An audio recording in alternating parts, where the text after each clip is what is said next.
Hello, pattern readers. It's time for another Wheel of Time on Prime Video.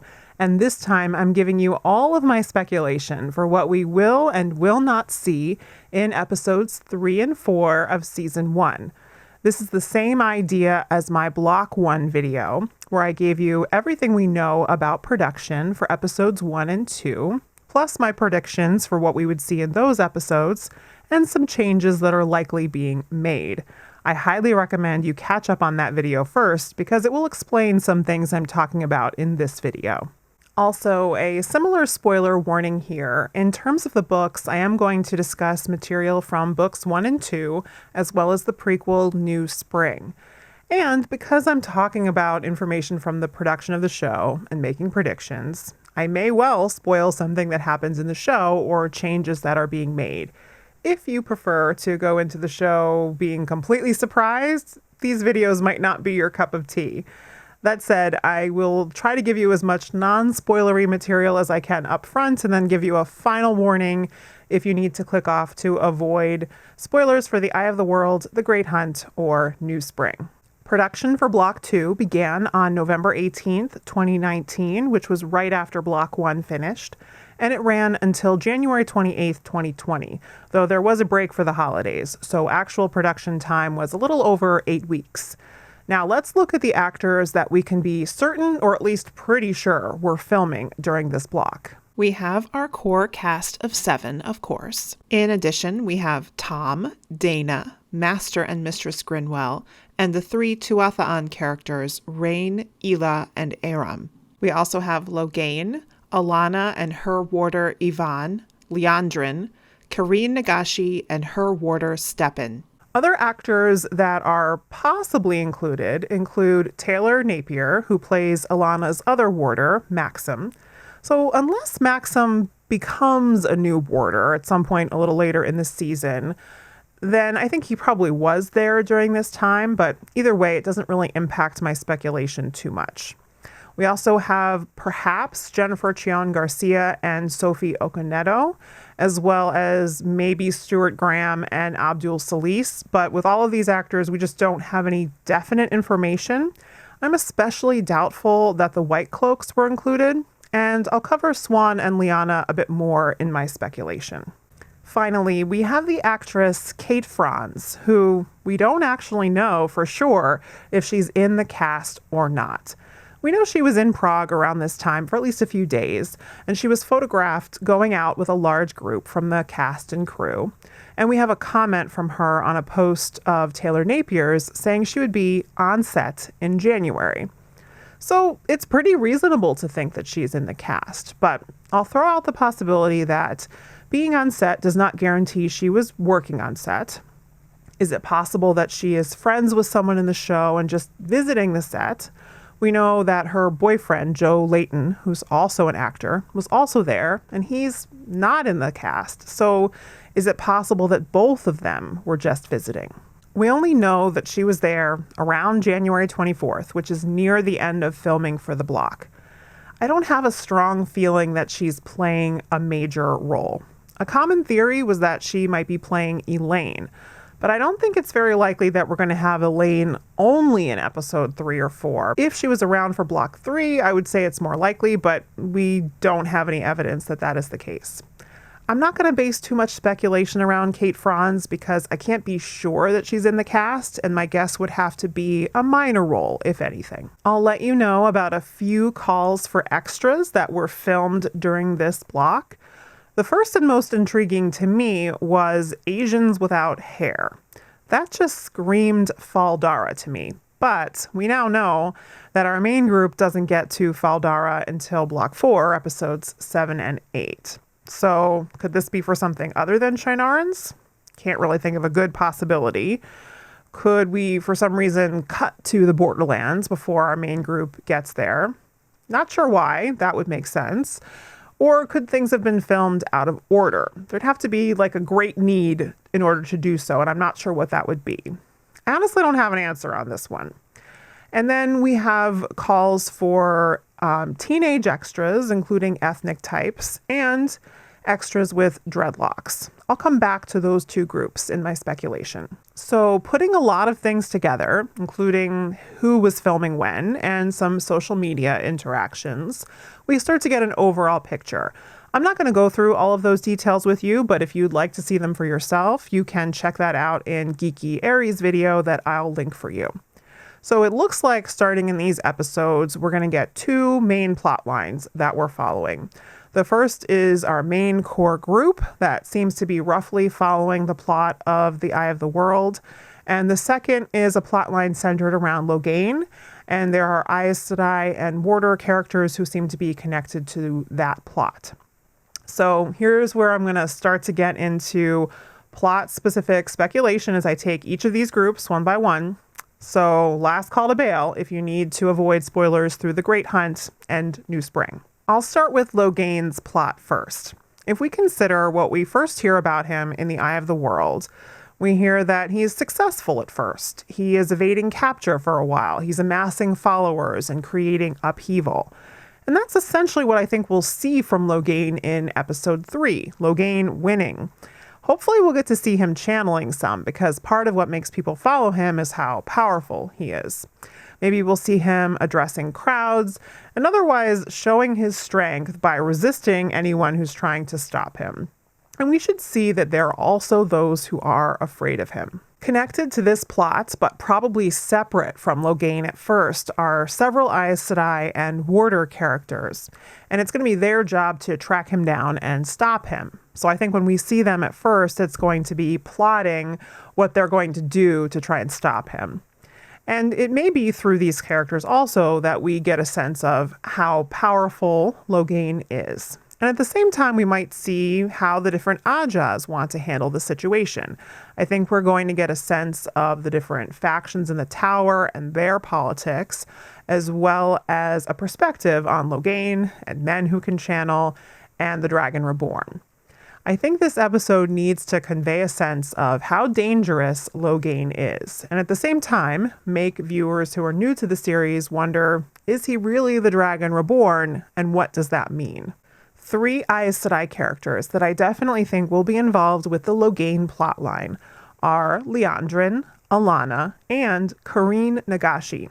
Now, why do I say Kareen is involved with Loghain's plotline instead of appearing in New Spring flashbacks as she does in the books? Well, when I initially heard about this casting, I did think it meant we would see her in New Spring flashbacks along with her Warder.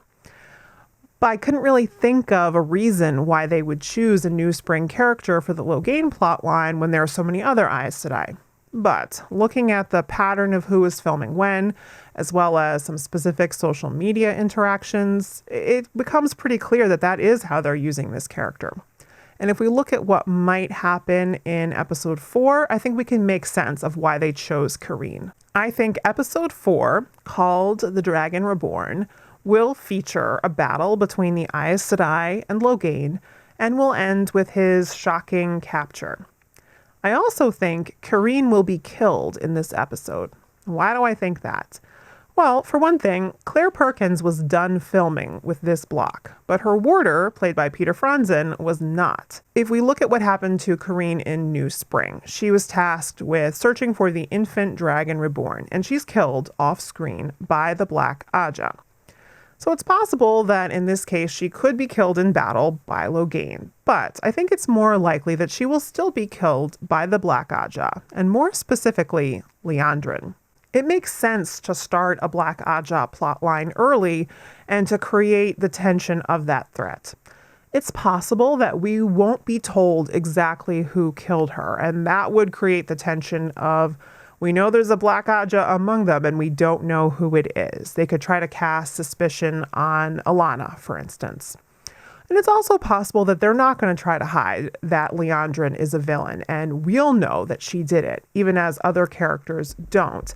And that creates a different kind of tension every time someone else trusts her. Either way, I think it's likely they're going to cast the blame on Loghain, because the Aes Sedai like to pretend that the Black Ajah isn't a thing, so they wouldn't want it known that Kareen was killed by a sister. So if you want to do a Black Ajah plotline where an Aes Sedai gets killed, It makes sense to choose one who is actually killed by the Black Aja, and in this case was dead prior to the main storyline beginning, so it doesn't mess anything up later by choosing Kareen. And then we also have the opportunity of seeing what happens to a warder after his Aes Sedai is killed. And I think we will see that, although that won't be until episodes 5 in the next block video. So we'll come back to that. So let me give you 2 more key pieces of information that support the idea of this battle and of Kareen and Stepan being involved. Peter Franzen gave an interview where he talked about being on the 3rd day of filming for a big fight scene, and that took place during this block of filming. Then we have this. He posted a video of himself chopping wood, and Alvaro Morte commented, "I always see you with an axe." And Peter responded, "Well, at least this one isn't near your head." And if Stepan is involved with capturing Loghain, then Peter may well have had to swing an axe near Alvaro. Otherwise, this interaction doesn't make a whole lot of sense. I'll just briefly mention that it is possible that we could see Lyanna and Swan connected to this Loghain plot as well, but it's also possible that we might not see them until Block 3, Episodes 5 and 6. We do know that Jennifer Chion Garcia was in Prague from around January 17th through the 22nd. The 17th was the Block 3 table read, and she was there for that. And on the 22nd, she posted a photo of herself appearing to get hair done, maybe makeup, but we don't know if she was filming. She could have been there just for the table read and fittings, etc. Sophie Okonedo doesn't have any social media, so we really have no idea with her. Now, I will say that if we do see them, it doesn't make sense for them to be involved with the actual capture of Loghain. We could see them connected to the plotting that happens beforehand, maybe before the other Aes Sedai leave Tar Valon, for instance, but I don't think they'll meet back up with the other Aes Sedai until it's time to gentle Loghain, and we're not there yet. Last thing I think for this plot is the filming location of Chateau Ploskowitz, which, of anything that we know is happening in these episodes, I'm pretty sure this is going to be connected to the Aes Sedai just because of its grandeur. We don't know for sure whether any exteriors were used in filming, but WatchSeries.com was able to find out that the entrance hall and the Empress's salon were used in filming. So these interiors, could they have been interiors of the White Tower? Maybe a palace or a rich estate? If they were to use the exterior for White Tower, they'd have to add in the tower itself digitally. I could see that being possible, but I'm not sure. Now, let's tackle what's happening with our main group in these episodes. And this one's a bit more complicated because this is where our group is split into 3. Now, I'm pretty sure that filming for Shadar Logoth scenes was completed in Block 1 for Episode 2. So I'm pretty sure we start Episode 3, called A Place of Safety, with our group already split. The part we have the most to go on for is Perrin and Egwene. For instance, we know that 2 of the actors playing the Tuatha'an were present at the Block 3 table read, meaning they were in Episodes 5 or 6, and that Daryl McCormack, who's playing Aram, was reported to be in 3 episodes total for the season. So my best guess is that we have Tinkers in Episodes 3, 4, and 5. We know that wagons, which look like Tinker wagons, were used in filming, and we have this glimpse of what their costumes might look like. We have that casting call for extras with dreadlocks, and I agree with Geeky Eri, that's most likely for the Tuatha'an. We also have the teenage extras of various ethnic types. I think those could be for the Tinkers as well, but that one's definitely harder to be sure. We know there was at least 1 day of filming with wolf dogs in a studio, so I think Perrin's going to have some level of contact with the wolves. I think Perrin and Egwene will start off on their own, hopefully with Bella, trying to make their way across country as it is in the books.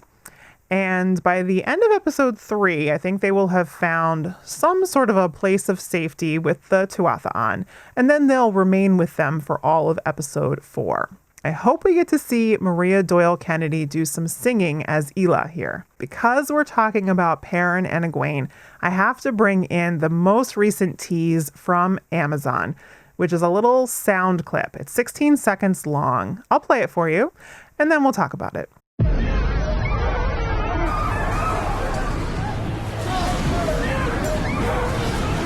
You ready? No. Me either.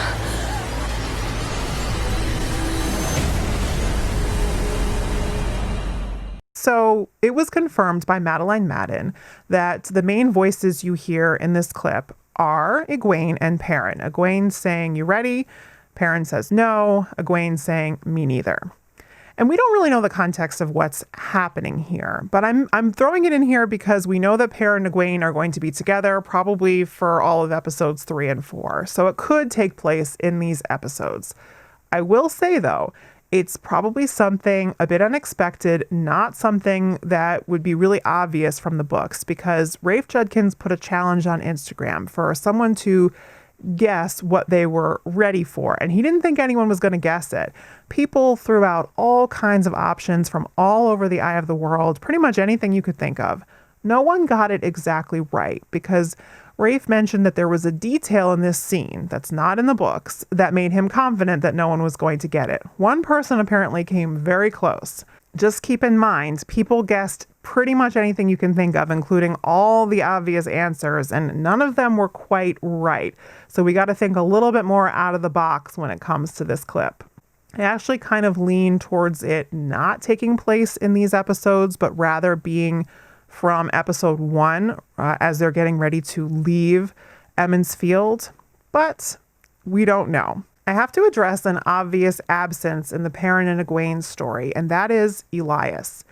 This is a situation where we don't have any official casting for Elias, and we also don't have any rumored cast members or unknown cast members who seem to fit. So I at one point argued for Peter Franzen to be playing Elias, but that was when I thought he was going to be a warder in New Spring flashbacks. But he can't be simultaneously battling Loghain and hanging out in the woods with wolves. So I don't think it's him.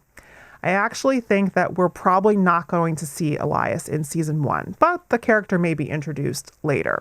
And if you think about it, there are some reasons why this makes sense. Number 1 is that by meeting Elias before Perrin knows he can communicate with wolves, we get an immediate explanation for what is happening with him, and it makes it less alarming.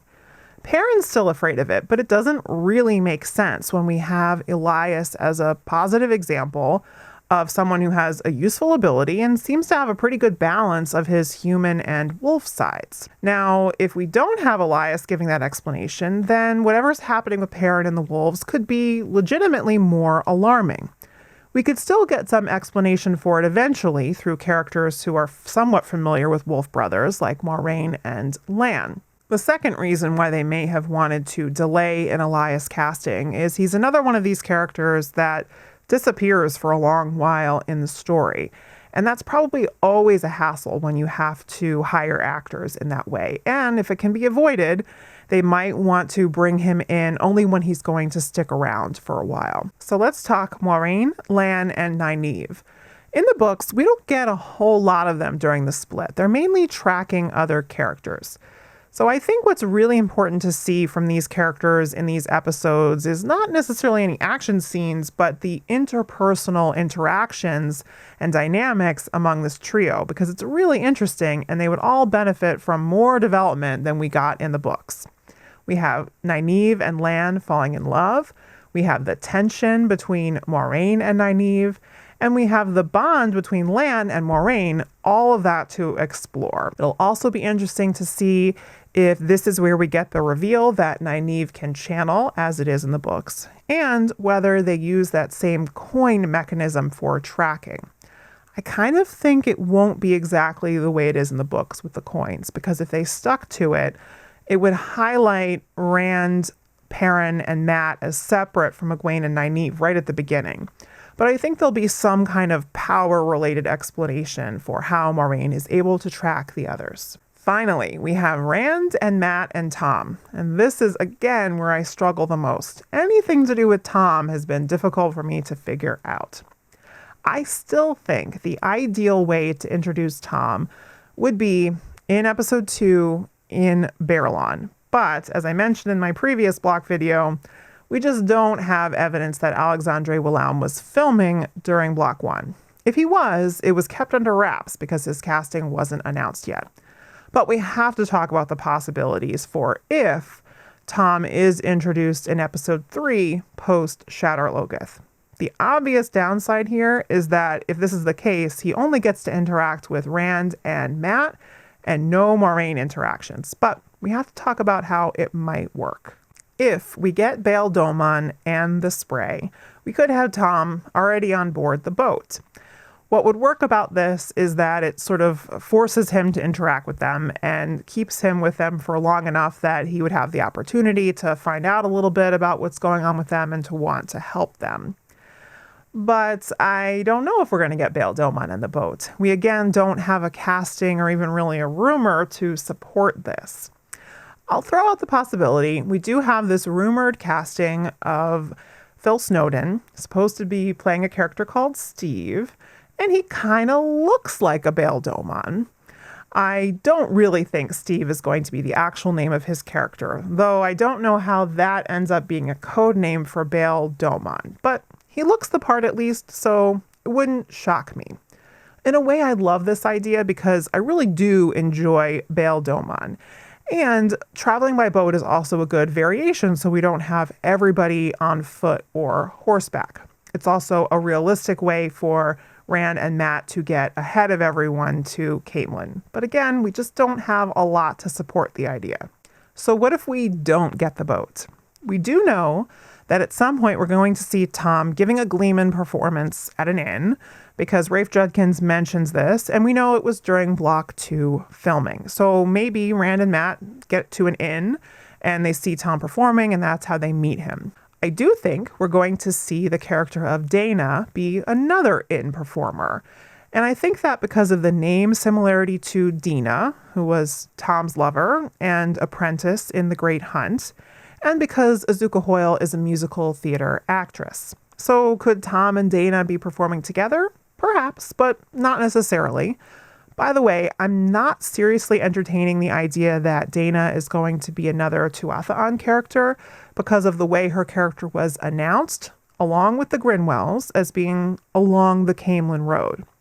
She could be their daughter instead of Els, but it would be a strange way to announce the character since they didn't give her a last name. So I'm at least 90% sure we're going to meet her at an inn. I do think we will get Tom sacrificing himself to protect Rand and Mat from Shadowspawn as it is in the books. Although they could have chosen to skip this sacrifice and keep him around, there's a similar lack of evidence for Alexandre Wilhelm filming during Block 3. Specifically, he was definitely on vacation and not filming during the time when they were filming going through the Waygate to Faldara. So I think it's definitive that Tom doesn't make it that far. Another thing we'll definitely see in these episodes is Master Grinwell and Mistress Grinwell, because Pasha Bokhari and Jennifer Preston were filming. I just don't know when that will happen in these episodes. Two possible structures suggest themselves to me. In the first, we start episode 3 with the boat trip, and Tom is also on board. And then in episode 4, we have Whitebridge and Tom's sacrifice. And then perhaps that episode ends with a brief refuge at the Grinwells along the Caemlyn Road. Now, this would pretty much require that Tom's Gleeman performance happen at Whitebridge, which seems a bit odd. It would also leave a lot of episode 5 for still traveling the rest of the way down the Caemlyn Road.